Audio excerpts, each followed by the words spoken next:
11 తారీఖు నాడు కేక్ చేసిన మోహన్ రెడ్డి మీద. అయితే నీ కొడుకు కాదా, నువ్వు అనలేవా రూపాయి ఇమ్మన్నా చారని ఇమ్మన్నా, నా ఆధార్ కార్డు అట్లు ఎందుకు కొట్టేపించినావు అని అడిగితే సపోర్ట్ చేస్తలేడు. మోహన్ రెడ్డి కూడా వచ్చిండు ఆయన పోలీస్ స్టేషన్ లో వచ్చిండు, సపరేట్గా పోయిండు. ఆయన దొంగ కాయిదాలు పెట్టిండు. నా కొడుకు ఆధార్ కార్డు అది ఈ స్కూల్లో సర్టిఫికెట్లు కూడా కొట్టేపించిండు. ఇప్పుడు 5వ తరగతిలో బీసీ కాలనీ స్కూల్లో చదివిండు. ఆడికెళ్ళి అందులో చాలని కట్టుకొని అంగన్వాడీ మేడం లేదా, అంగన్వాడీ మేడం దగ్గరికి పోయి ఫస్ట్ నాకు సర్టిఫికెట్ ఇచ్చింది జాయిన్ చేసినప్పుడు. మళ్ళీ ఆయనకు దొంగ సర్టిఫికెట్ ఇస్తే ఈ ఆఫీస్లో కొట్టేపించిండు. శివరాంలను పెట్టిండు. ఓడ శివరాముడు తోలుకరావాలంటున్నా నేను. ఆడే భర్త అనంట నాకు నా కొడుకు ఆయన మోహన్ రెడ్డి కుట్టలేడంట.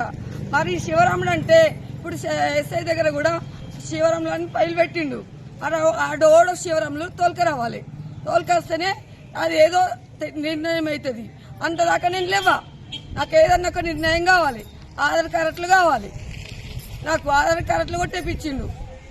ఇంతకుముందు కేసు చేస్తే అది పొదిగరిచి మారిండేమని చెప్పి అప్పుడు కేసు కొట్టేపించిన. మళ్ళీ ఇప్పుడు టీవీ టార్చర్ పెడుతోండు. నేనేం దీన్ని బతకాలి, నేను ఎట్లా బతకాలి, నా పిల్లగాడు ఎట్లా బతకాలి చెప్పు. చదువు కూడా చదువుకుంటలే నా కొడుకు.